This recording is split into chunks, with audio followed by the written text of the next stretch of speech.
Welcome into the Husker247 Podcast. I'm Mike Schaefer, joined by Michael Bruntz and Brian Christopherson. Gentlemen, we're all back together.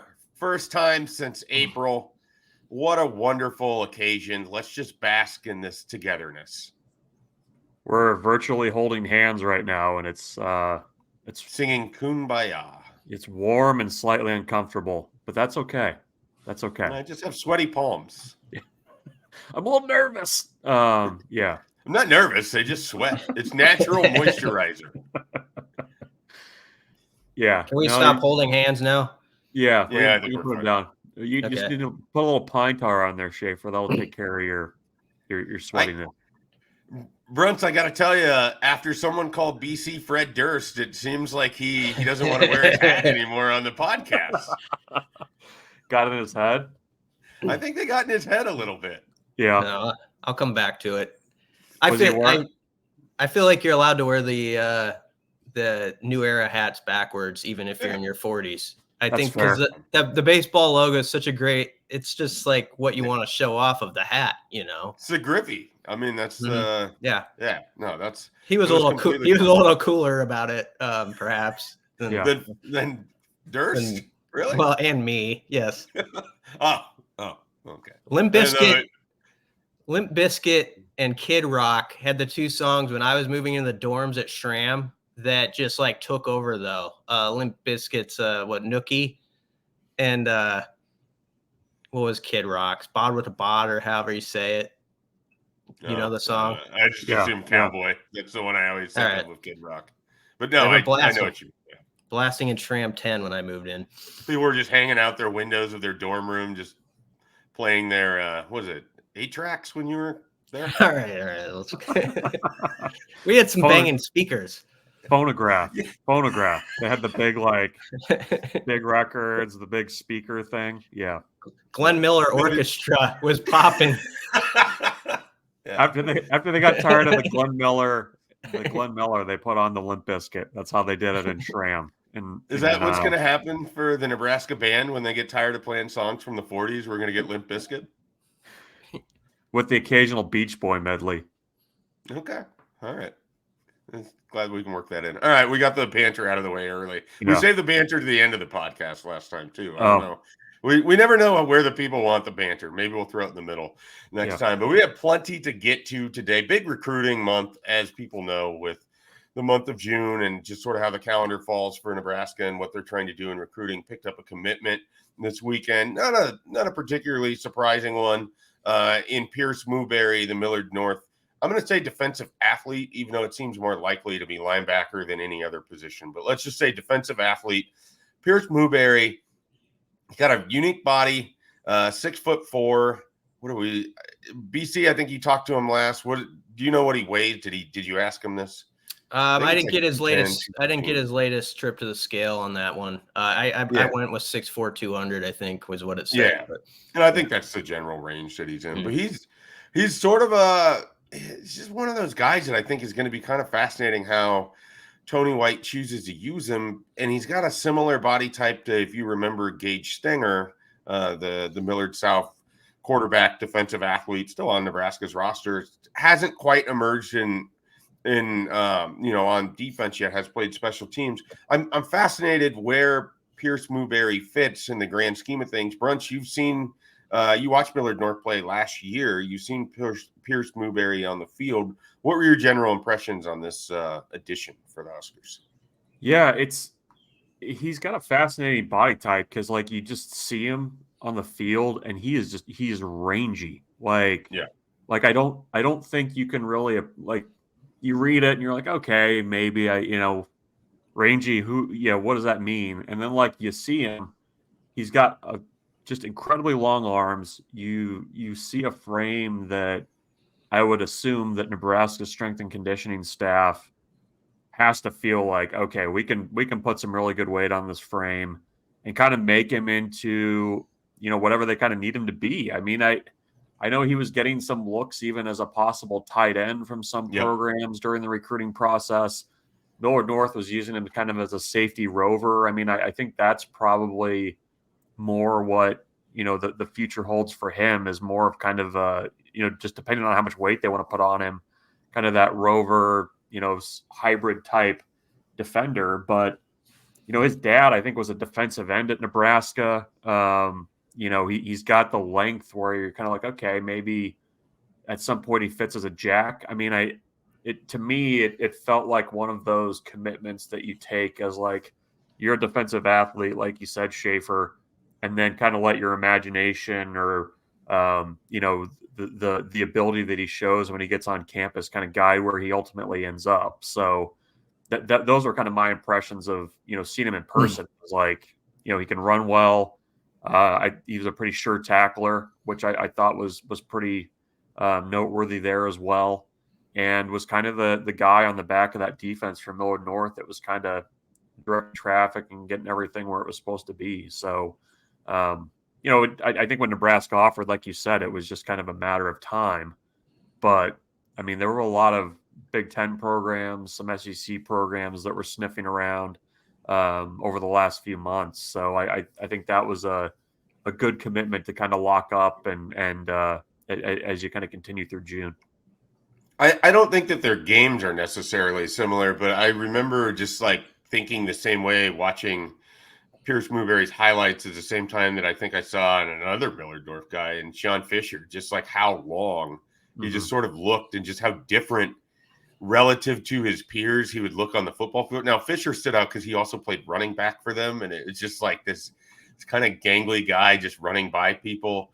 He ended up at linebacker for Nebraska, but I there's just like shades of that. I don't know that that's exactly where or how, Moberry is going to play, but he also speaks to sort of what, the Matt Rule development track also looks like. You get a guy like that and you get him lined up with Corey Campbell and you get him lined up with the nutrition staff and you think that he has the athletic traits that you like on the front end over here, but then you also can utilize the specialist to help build his body to the point where he's going to be able to help you on the football field. Like I think so much of their class, and what are they at? 9 commitments right now? 10? I should know this. I think they've at 10, I believe. Yeah, that was double digits. Yeah, because Parker was 9, and then so this would be 10. If you look at their class of commitments, they have a lot of these type of guys that kind of fall in that Matt Rule development sort of aspect where you can see from the physical traits or the track times, you can see what it is that enamors them, but you can also see there's going to need to be some real physical development, and that's where the Corey Campbells and the nutrition staff can really kind of come in, and Nebraska really sells that. That's like a big part of their whole recruiting pitch right now. Yeah. I think it mattered to him too. And talking to him Saturday, that I've heard this from a couple in-state kids, that the Nebraska staff isn't just like taking them for granted. Like, where you've got the kid down the street, he's obviously going to commit. As it was mentioned, he had OVs with, what was it, Minnesota? He was supposed to go to Kansas State. Was that the other one? And canceled those because as he said, I just knew, like, why waste their time? Why waste my time? Which is a respectful thing to do. But it did mean a lot to him that Nebraska actively recruited him. And these in-state guys feel that. And I think that makes the decision a lot easier when you're like, they really want me. It's not just like I'm a token in-state guy that's fitting, that's crossing off a list here. So I think that was a big deal. Yeah, they offered him in January. This wasn't like, we waited for someone else to do it or whatever. It was, they offered him in January. He was part of that run. I think Jackson Carpenter got an offer around that same time. That just kind of reestablished Brian's point. I mean, this isn't a staff that just wants to sit back and see what they can do everywhere else in the country and then come home to Nebraska and just pick out the top guys, and they're just definitely going to go there. That seemed to be at times an attitude that would permeate from some of the in-state recruiting. It definitely isn't that right now. And I think the guys feel it. I mean, when I've gone to different, passing league events or talked with different in-state players from the 25 and 26 and 27 classes, they'll straight up say they take notice of how Nebraska is recruiting other guys in the state and how, it feels like there's real effort being put forward, and their older brothers or other people that they know that were older than them didn't necessarily feel the same way. And so I think that's definitely one of the changes for Matt Rule. All right. So beyond the Moberry commitment, a lot of camp stuff here over the last few days. Unfortunately, I was not able to get to them, so I'm going to be able to lean heavily on Michael Bruntz, who was there, I believe, Saturday, Sunday, Monday. Brian Christopherson, who was there for us on Friday. And did you catch another one, Brian? I was there Friday, and then I was sort of picking up I talked to some guys. Bruntz was on the scene for us the last few days, and I was trying to get guys on the phone, some of them. And so I've talked to a few of them. Yeah.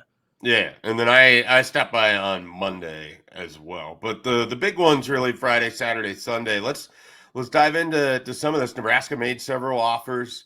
You guys who were at camp. We'll start with BC first. Give me someone who either stood out for you or that you connected with from the Friday camp that Nebraska fans should at least know the name of. Deacon Schmidt is a good example. The big offensive lineman from Colorado. Really impressive kid. He was there Saturday, I guess, too. But I guess just they had some really good linemen. Like on Friday night, and I know Bruntz saw a couple more on Saturday. I just felt like they had guys like Landon Von Seegern, who hasn't been offered by Nebraska yet, but's been offered by Iowa and Kansas State. He's there. They had a big 380-pound German guy there, 360 pounds, I guess. And so I feel like Donovan Raiola was really able to match like 4 to 6 guys in each camp that were legitimate, like D1 potential guys, and really run them through some stuff and get a good sense of like who you wanted to offer right now, who you maybe wait on a little bit. And I wouldn't get too caught up on a few of the local guys. There were some Millard South guys, for instance, as you know, Schaefer, that are really good players in this state. They got a team. Yeah. I mean, like every position on Friday night, that was a storyline that was hard to miss when you got like Jet Demal over here, Von Seegern, Amarian Jackson, at wide receiver. It's just like, okay, Jensen at tight end. Yeah. They've offered Jensen. He's going to be good. Yeah, he was. They need to win that recruitment. That's another 4-star Nebraska tight end right there. He's going to be good. I would say Jensen, and I was popping around, but I would say of anybody I saw, he was like the best guy on the field to me, like almost like that. It was just like looked as good as anybody. But some of those Millard South guys, for instance, didn't get offers yet, but they want to see more film. And so I'm using that point just to say, like, have some patience with this. I know some 26 guys got offered, and even at certain spots, like 27 guys. But I do think there's some guys locally who are still on the radar. It's just a matter of how's that film look in the first half of fall? Is it tracking the right way? But there's no doubt that Millard South was like one of the big storylines. And to me, just the offensive line options that Raiola had in front of them to compare and contrast as they decided who to offer this weekend was pretty significant. They had a good crew in there. I mean, they had 800, 900 kids that came through the weekend. When you do that, that's a big deal. And then the other thing that stood out to me, guys, was I feel like everybody gets coached like this means something. Like you have the guys who obviously aren't like on the radar, and some of them are like 9th graders who could be 140 pounds or something like that, but they're getting coaching from someone in the program and getting attention like it matters. And I think that's a huge deal, like just in a big picture sense of like your camp is built that way where people leave it feeling like I got my money's worth and I'm going to come back to this. And then you get an example like on Sunday, Bonwell Whitty, the wide receiver from South Dakota, gets an offer. That's his 3rd time coming to a Nebraska camp. And he kind of reminded me of what Rule said in the off season of like, I want these kids where you like you see them grow up like at your camps. You have that picture of them when they're a 7th grader, and then one day they're an 11th grader and you're offering them and all that stuff. So I thought he was a good example of that coming to life a little bit. Yeah. Bruntz, what about you over the weekend?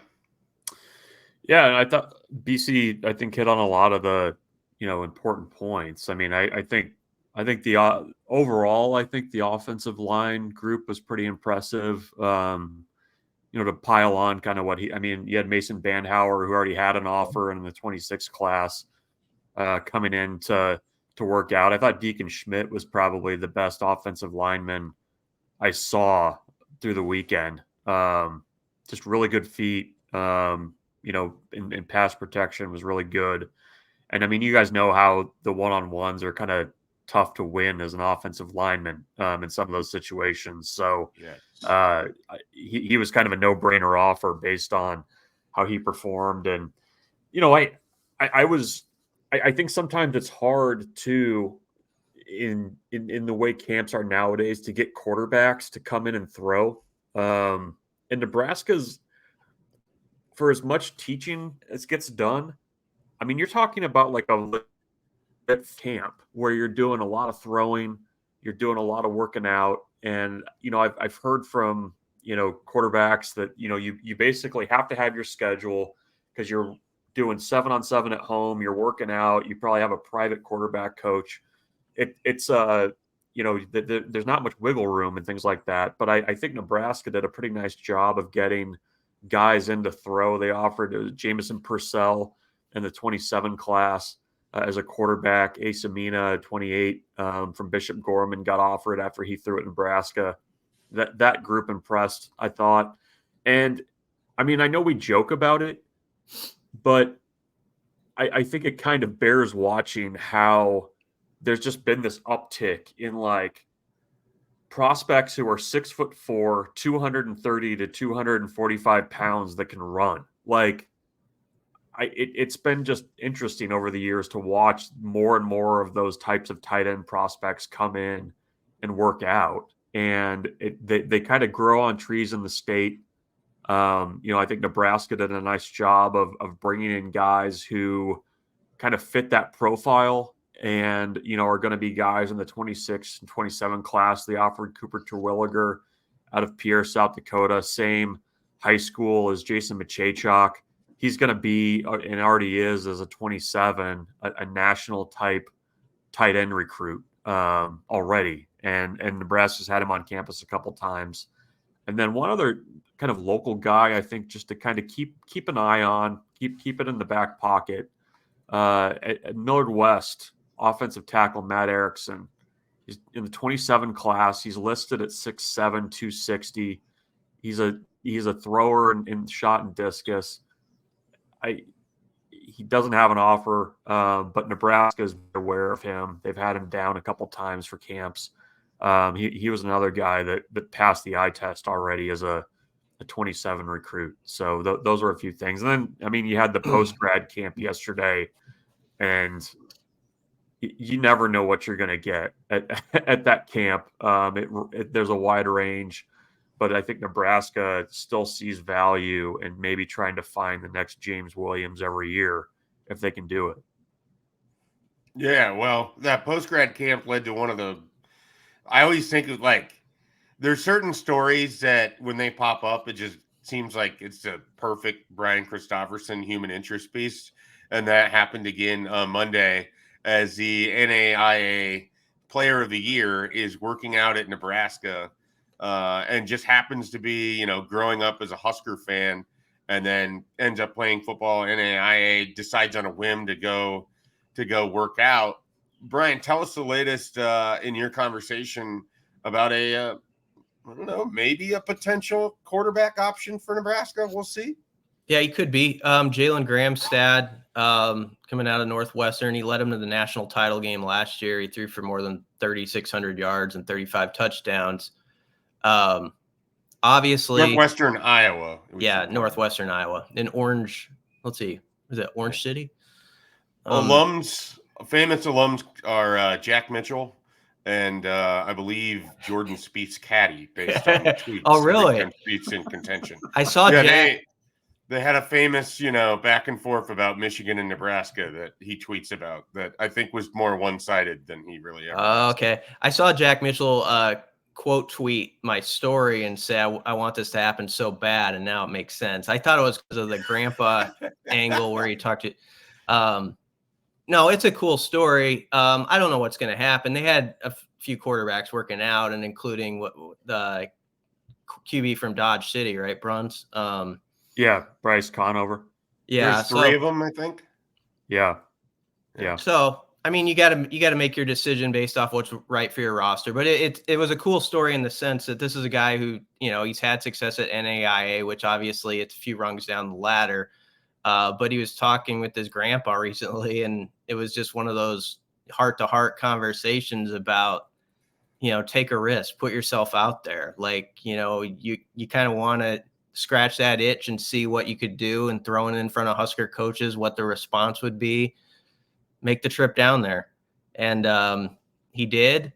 It was kind of a dream for him, throwing in front of Nebraska staff. Glenn Thomas working most of the individual drills. He didn't know immediately after what was going to happen. He was humored by like how it had taken on a life of its own a little bit. Afterward, he thought he'd sort of just like pop in without anybody noticing him or anything like that and just throw. And I don't think expected it to be like big headlines or anything like that. Very humble guy. I love the family story of just like having that conversation and like go chase something, And so I think everybody kind of relates to that in different categories. So that's the part where I think people are rooting for him, whatever happens. Yeah, it was Bruntz and I were having a conversation when we were at the camp on Monday, but it strikes me as the sort of thing that it's always beneficial for Nebraska to continue to just throw the doors open for that. And if you're a guy that's playing at UNK or if you're at Wesleyan or wherever, any of these schools, just like, what Brian said, you give yourself an opportunity, you can put yourself in front of the coaching staff. Those guys, we watched, there was one running back and he got all of the attention from EJ Barthel, and he's probably not going to be on Nebraska's radar. But the thing is, he got college coaching at a level that he's not going to receive at the school that he's at. He at least got the opportunity to work out for Nebraska. He got feedback as to what he can do for his game. Like it makes a lot of sense. I can just see that being a relatively popular thing for players to try to take advantage of in this era. And then especially if Nebraska has a history of showing with James Williams, who could be a really important player in 2024, look, if you're the right guy, we're going to take you. And not only are we going to take you, here you go play against Purdue. Oh, there's a sack. Like it's one of those things. The staff is always open to adding talent in any way they possibly can. And I think that camp is a great example of it. Have we figured out, are there people copying Nebraska yet with that? Because if they're not, they're stupid. I mean, Bruntz said Alabama has a pretty notable one. So last year, James Williams was invited down to Nebraska to camp there.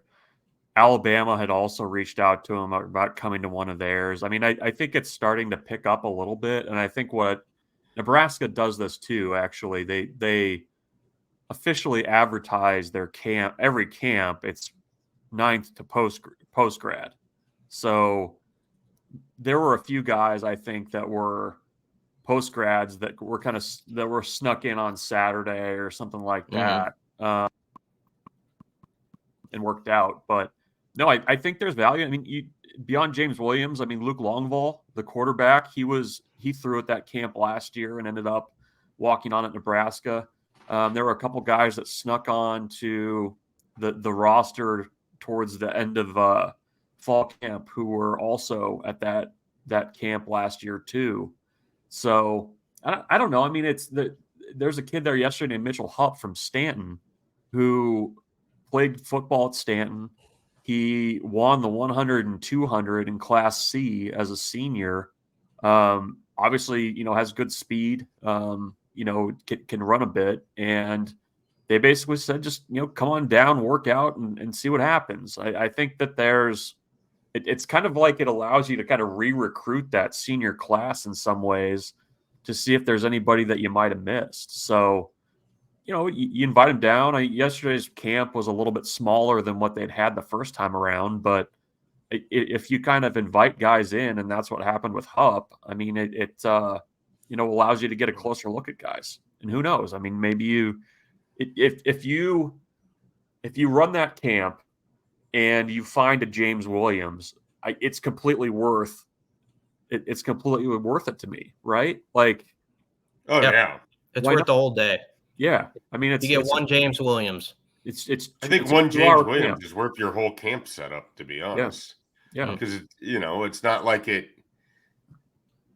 Like that's such a valuable aspect of player acquisition, is just having the opportunity to get eyes on him and to see him, and then to be able to coach him and then determine, is this a guy that I can do something with? I mean, it's just really valuable. And so that when I get asked like the biggest difference between the Matt Rule camps and some of these other ones, some of it is just as simple as watching the coaches work the camp. I mean, I know that we've talked about this, and I don't want to just like beat people over the head with it, but they're actively out there like working with these guys. And not all of them are going to ever play at Nebraska or anything like that, but you get real instruction, and that's not to take away from the quality control guys or the GAs or anything like that, but it's a completely different vibe from previous camps that we have been to and we have watched Nebraska put on. Yeah. No, right. Absolutely. Sorry. Do we have anything else we want to add recruiting wise? I don't think so. Maybe we got a big visit weekend coming up. I'm going to try to have another podcast later this week to kind of run through what the visit weekend looks like. It might just be a solo one of me reading a list and giving you information. There might be I might be joined by one of these guys or somebody else. Who knows? We'll figure that out. But we're gonna do more of a weekend centric focus a little bit later in the week. But we'll take a quick time out right now. When we come back, we're gonna get to talking about Nebraska football, and specifically up front, one of the big surprises for some last year, Nebraska's defensive line. We're going to talk about what they have coming back and, what realistically you can expect out of that group ahead in the 2024 season. All right, so I promised we were going to talk some Nebraska football, and we're going to start right there on the defensive line. So obviously Nash Hutmaker was the big star last year, but one of the things that I think we all kind of noticed, and we all talked about, and it's been written about, it felt like Ty Robinson came on pretty strong towards the end of the year. Do you think, Michael Bruntz, as I see you nodding your head there, so you're just caught in the crosshairs of this question, do you think there's another level for Ty Robinson to get to beyond sort of what we saw at the end of last year? And it as simple as just the consistency of having Terrence Knighton as his defensive line coach now for 2 straight seasons. And I mean, let's be honest, he's a grown-ass man. That was a 2019 recruit. Yeah, he's almost able to rent cars by himself, like a big man. No, what's the next level? The next level, the NFL, yes, but yes, that's the next level. No, I think if you think back to like the end of the season when he was really coming on strong, a lot of it was like him being really disruptive, but maybe not being the guy to make the play. You know what I mean? Like he would be the guy that would like, we've got a number of photos, and I was going back through last year of like him just like bearing down on a quarterback, but he wasn't necessarily the guy that got there to make the play. And I think that's the next level is, can you get to be a 7-8 sack guy or force a couple more turnovers? Because I think he's close to that. I mean, it felt like he was on the cusp of that at the end of last season. And he, more than most, I was glad to see him come back, if for no other reason, as I kind of want to see the string play out. Like, I want to see what that looks like at the end of his career and if he's able to do that stuff. So I think it's in there for him. I think it was close last year. And I don't know that it's I don't think he's that far off. I mean, I think your point about continuity helps there. And I think, frankly, he's probably going to benefit from the attention being paid to other guys on that defensive line, too. BC, we saw the elite summer workout list come out. It included at least one defensive lineman, or at least the one I'm going to ask you about. A name that has not popped up in terms of, we haven't really visibly seen him a lot, but a guy that certainly has eye-catching measurables, could be an interesting player. Have you heard much, or did you hear much this spring about Vincent Carroll Jackson? Is he someone that could potentially help out, on second, third string with Nebraska's defensive line? I heard a little bit about him when Terrence Knighton was up front and he was trying to leave the podium. Bruntz will remember this. I was like, oh, one more. I was the guy who asked that question after the coach was like 3 steps off the microphone, and kind of everybody's like, oh, okay. But I asked about Vincent Carroll Jackson, and now I have vindication because I was able to use that quote several months later yesterday. So he did like how he was tracking. Then the other guy along with him that we heard a lot more about in the spring too was Lefotu. Yes. And so not the exact same type of players, but sort of in that category of guys who, when I think of Carroll Jackson, Lefotu, and you start to envision, like, can the depth really be there for the long haul on that D line? Can this now be that type of room where year after year you feel like this guy's building this season and then he's going to be a main guy the next season, and then a guy comes behind him and does the same pattern? You're hoping that sort of is what takes off with guys like Vincent Carroll Jackson and Lefotu, where maybe you don't see it all this year, but maybe you see like what Riley Van Poppel had last year. And then Riley Van Poppel takes that next step, and then you got a whole thing going.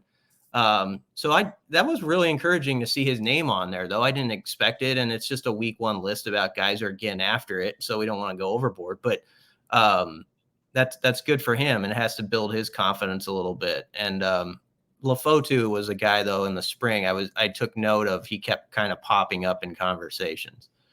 Bruntz, another guy that seemed to pop up this spring, and was maybe there was too high of expectation of what he could be as a transfer portal addition a year ago, was Elijah Judy. Yeah. And he's part of what I think we're going to look back as a pretty impressive haul that Nebraska had on that defensive line. We've already ran through some of those names in Riley Van Poppel and Sua Lefotu, Vincent Carroll Jackson. Elijah Judy was the guy, the Texas A&M transfer, that was expected to play early, and he didn't appear a lot, but it seemed like Judy had a really good spring. What do you think the outlook is for somebody like that as, one of the important depth pieces for Nebraska's defensive line? Brian can correct me on this, but was it Matt Rule that talked about, was it Rule or Tony White that talked about Elijah Judy? Like, he mentioned that, like, if they take that next step as a defense, it needs to be like him specifically and guys like him that need to raise their level of play. Knighton called him the wild card of the room. That's what it was. Yeah. So, yeah, I mean, I think that speaks to his importance. I think there was an adjustment period for him. I think they mentioned that he had a kid kind of in the middle of last season as well. So that was something that he was also dealing with off the field, and kind of how you manage things. But yeah, I mean, in all honesty, as I was just kind of going through my mind, I mean, of the defensive linemen, he was one guy that, I mean, I kind of forgot about. And if he can get more in that conversation, give him a little bit, I think on third down, he can be more of a defensive tackle even, and give him a little bit of pass rush from the middle there. That would be huge. And, I think when you kind of start naming off names of guys that could potentially get in there, I mean, I saw him running around and helping during camps, but Brody Tagaloa is another guy coming back off of a really bad injury who they really liked him. Before that injury, he was going to probably be a 15 snap a game guy, or that's what they were at least hoping. And, how does he factor? Is AJ Rollins any closer to being a factor? I mean, you just kind of go down the list. We haven't even mentioned Jamari Butler, who I know you guys talked about it before, but he in my mind is like this year's Nash Hutmacher. It is that guy that emerges even more than maybe he already did last season when he led the team in sacks. So that was a long answer, but I think there's enough guys you can depend on. There's still some X factors, and you have guys that I think are going to be solid depth pieces that, I mean, it's the strength of the defense. I mean, there's no question in my mind about that right now going into the season, which is wild considering what the conversation probably was among us this time last year. Brian, what do you attribute the just sort of, obviously we had all of the evidence of 2023, so that's why the conversation is so rosy right now. But why has the defensive line gotten to this point where it's the strength of the defense? And Bruntz can say that, and no one would bristle, no one would chortle, no one would smirk, no one would look at him cockeyed. Like this is, we've talked about Nebraska's defensive line as as a thing that needs to get better for close to like a decade. Before now we're at the point where it's like a strength. I mean, the last time that people felt that good about Nebraska's defensive line, it had Vincent Valentine and Malik Collins on it. I think you start with Nash. I think he changed everything when he went from like, okay, he's a 20 snap a game guy, fringe player the year before, which people forgot like a month into the season that's what he was the year before. Like at this time, 12 months ago, we didn't know that Nash was going to be the guy who's like one of the top 3 or 4 talked about players on the roster. Obviously with the wrestling thing, it took on another life of its own. But I mean, it started like that first few weeks, you realize like, he's a dude, man. He's gone from just like, he's an okay role player guy to he changed his body a little bit. I think Corey Campbell did a really good job with him and some of those guys. We're going to talk to Campbell this week. That'll be interesting. But Nash started it. And then you got to go back to Jamari in that December when Rule got here. Remember, he was in the portal for like a day, something like that. And Rule said it kind of jokingly. It was like, what are you doing, man? Come on. You're coming back here. And he popped back in. And I think he's got such a no-nonsense way about him that he's one of the big leaders on that defense, who doesn't take any guff and isn't afraid to say what he thinks. So you've got Robinson, Nash, Jamari, guys who really can set the tone, say what they need to say. And guys are like, okay, I'll go along with that because they're putting in the work. Real quick on Jamari, if you talk about a player who I think everybody thinks he's really good right now, but if I were to name one guy that I think could take that step and suddenly like we look up in October and we're like, he's the best player on the defense, I think Jamari Butler has that potential. I really do. Like, I think he can be that type of pass rusher. And the reason I say that is that Illinois game in part, like that was an example. Like if that can consistently follow him for a season, he was a problem all game long for Illinois, had 1.5 sacks, could have had like 2 more. And I think there's just more out there for him with that. And so anyway, and then they recruited it well, right? I mean, you got like Riley Van Poppel, we really have always liked, we still do. And if he takes that step this year, then you're like, okay, they've got this thing going now a little bit. So I think that's the D line is one of the biggest reasons people are cautiously optimistic. Beside all the court, we can talk about the quarterback. Cautious about it. Yeah, are people? We're not cautious. I'm brazenly optimistic. I've just gone the other way. Yeah, you want to talk about zigging where some are zagging. That's where I'm at. I think that's fair. Throwing it to the wind. But I was gonna say, like, part of it, of course, is okay. The storyline of Rule in years 2 and 3, what he's done. There's the quarterback thing. I get it. Those are the main bullet points. But behind it, there's this feeling of they really actually, this staff developed the D line last year. We actually saw that. And people, I think, for a long time have kind of felt like Nebraska can't get to that next level because they're not good enough in the trenches in this league. Like you gotta get there. And that last year was the first time in a while where you're like, okay, that makes me sit up and think they can do it on that side. The O-line kind of took a step, and now you want to see them take that next one kind of like the D-line did. And I believe that combined is one of the reasons why this offseason people are kind of quietly thinking like, okay, they can get some stuff done up front on both sides. Going back to the Butler conversation, I remember distinctly sitting in the press box in Minnesota, having a conversation with someone who would know and was well versed of what was going on around the team, and his concern was in that minutes before the Minnesota game, Butler wasn't going to play, and he thought that Butler was going to be Nebraska's best defensive player for 2023. And obviously they had that good game, but it just sort of speaks to like there's there's an element around that team that feels like there is a level of Jamari Butler that they see that maybe we haven't quite seen as week in and week out yet, or as consistently. And I just, Bruntz said it. I think it was my answer on a radio question last week where, who's the Nash Hutmaker? I said Jamari Butler. It might have just been because he was sort of the first guy that came to mind where it feels like there's more there that we haven't quite seen yet.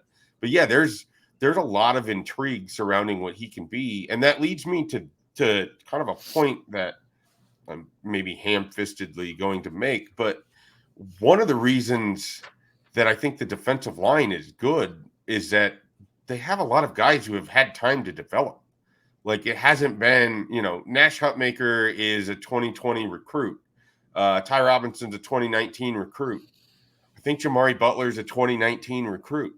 Like these are older guys that have put in time and put in effort and stuck around and went through multiple different coaching staffs and have accepted the coaching of Matt Rule and Terrence Knighton, two guys that are, I think Matt Rule is a defensive line savant.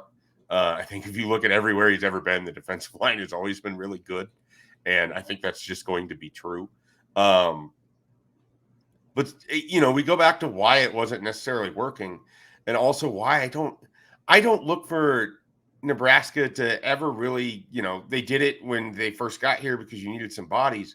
I just don't think they're ever going to play the game where the transfer portal is how they're going to fill on their defensive line. It's just, to me, it's going to have to be built with years of development and building through the body types and, starting this path like that. You guys keep saying this, and I haven't really thought about it. Some of these guys, you become a 15 snap guy. And then when you become a 15 snap guy for a year, you can become a 20 to 30 to a 40. And maybe you can make that big jump to where it takes, extreme reasons to take you off the field. You're fighting everybody for every snap that you can get. We want so desperately for everything to just instantly flip. And I think the transfer portal makes it seem like, oh, that should happen really fast. I just don't think that's what's going to happen with the defensive line. I think that position, and to an extent, the offensive line, where, again, there's definitely some counter arguments. Ben Scott, Micah Mazuka, it's Micah, right? He's the offensive lineman. Yes. I'm going to struggle with that. Maurice is the running right. But then you have your Bryce Benharts, and like Nebraska hasn't been very good.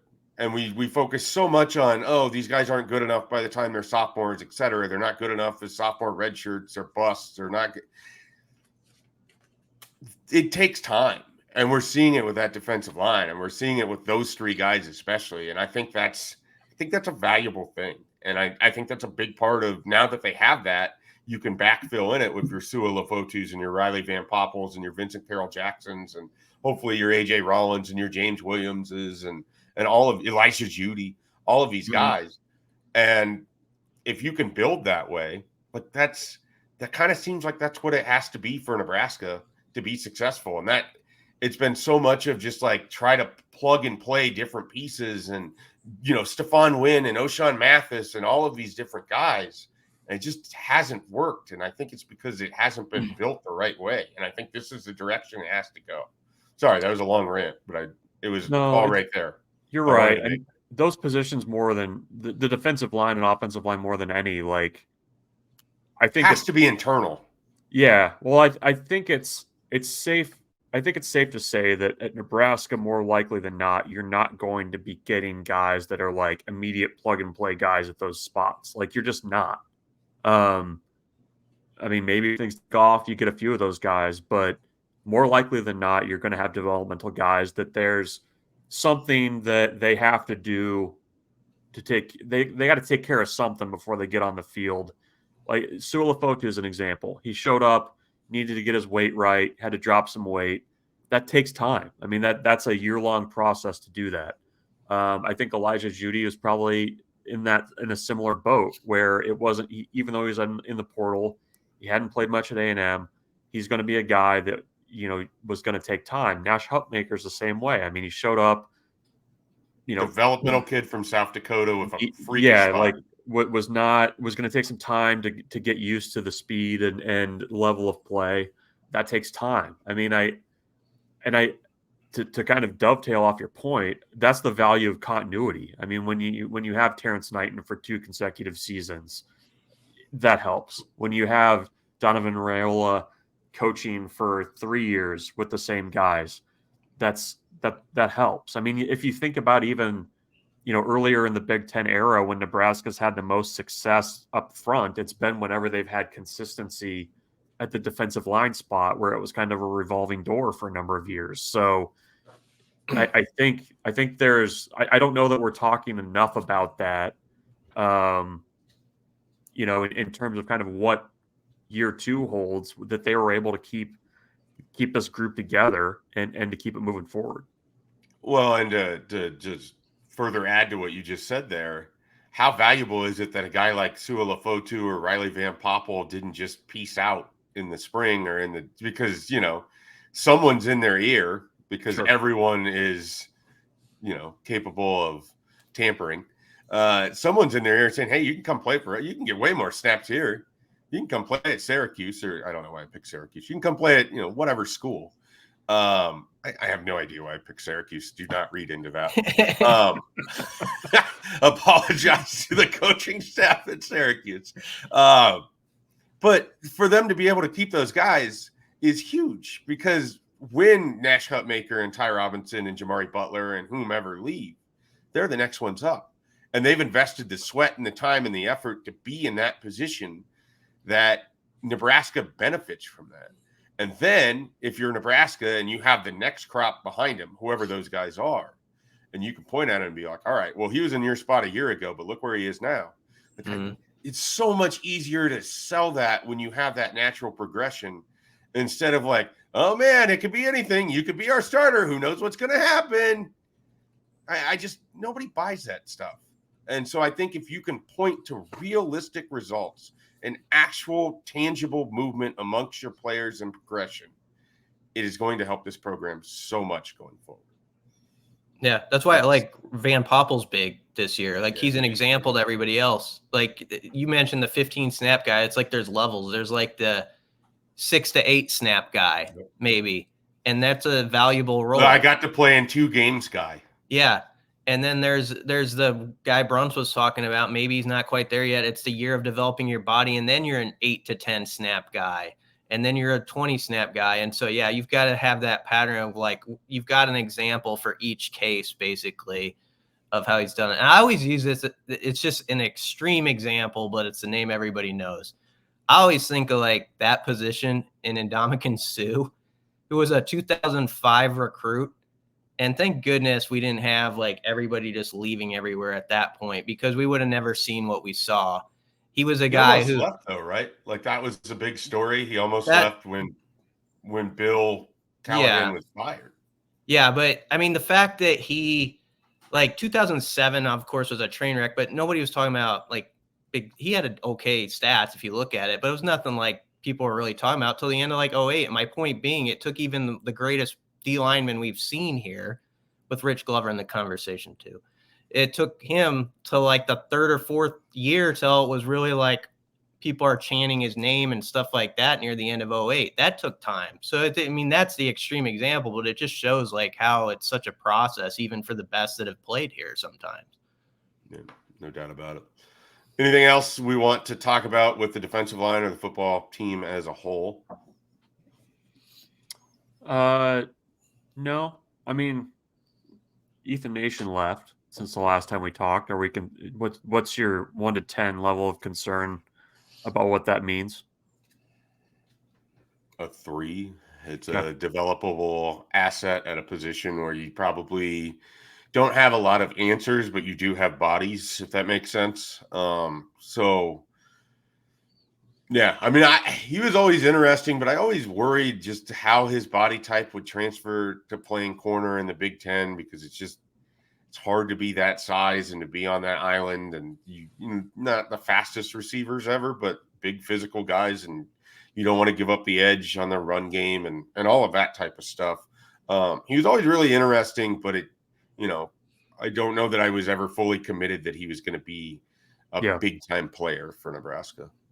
Punt returners was the part that was most interesting to me with him, because he was working there So, we'll see different options, but that'll be one of the storylines where they go with that. Cause there was some thought he could be like the main guy back there. I mean, remember last year it was whether they should burn his red shirt to go back there and field punts at the end. So that was what first came to my mind, but I'm with you as far as the secondary conversation. I'd put it as like a 4 or something on the scale 1 to 10.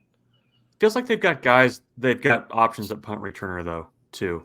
Right? I think they probably do. It's not like I'm like, oh man, what are they going to do? But yeah, that was where my mind first went more than the secondary. Yeah, probably. Me too. Yep.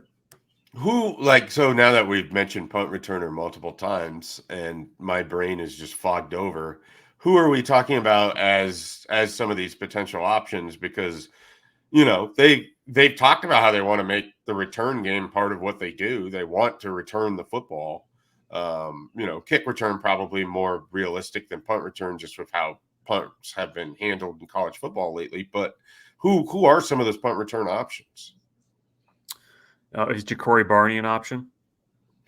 Could be. He's always an option. Is Garcia Castaneda, before he got hurt, was taking punt reps back there. Emmett Johnson, I believe, may have snuck in there in the conversation a little bit. He returned kicks in high school. I don't know if punts, but he definitely returned kicks in high school. Caleb Benning hop in there. He'd return. Caleb Benning is a freshman option for sure. Yeah, I mean, it feels a little bit like the corner conversation, right? You don't have the answer, but you got a lot of answer. You got a lot of bubbles you could potentially fill in. Mm-hmm. Yeah. Well, I don't know if we're expecting a DeMornay Pearsonell to walk onto the field in 2024. Just don't fair catch it at the 3. Yeah. Let's get. You just need somebody to make some decisions back there, some good ones. That's progress. Or just pitch the ball out of bounds while in the end zone. Don't do that one either. Yes. And he turned out to be a great NFL player. Yes. Yes, he did. Yes, he did. And he is quite possibly a nice asset for Nebraska going forward, too. So that's probably a conversation for another day. All right, guys, I think we have finished up here. But if you want more Nebraska coverage, if you want more things just like this, but you'd rather read it instead of hearing our, grating voices, or at least in the case of mine, a grating voice, you can find that stuff at Husker247.com. Plenty of coverage. BC has been absolutely killing it. You can go read the story about the Northwestern quarterback. He picked up the pieces on a lot of these guys that were in over the weekend. Bruntz has offered his scattershot observations from camp the last few days. And they've got another camp. They've got a camp slated for today, a fullback camp. They have a camp Friday where there is to be expected some guys coming in, a Friday Night Lights camp. So that one will be interesting. And of course, we have the visit weekend coming up as well. And so I want to run through some of those things. And then there are a number of guys who are going to be making decisions, and a number of guys who have taken some really interesting visits lately. Dawson Merritt, remember him? Nebraska and Alabama. 1-2 combination there. Nebraska seemingly expected to set up a Zoom with him to go over some things that he learned at Alabama that raised questions that he has back at Nebraska. This recruitment just seemingly going back and forth. That one pretty fun with the linebacker out of Kansas City. You got Chase Lofton, who is just at Florida State. You just have a lot of stuff going on, and we have all the coverage of all of it at Husker247.com. So be sure to check out all of that. And be checking your feeds. We'll have more podcasts coming here at Husker247 as well. We'll catch you next time.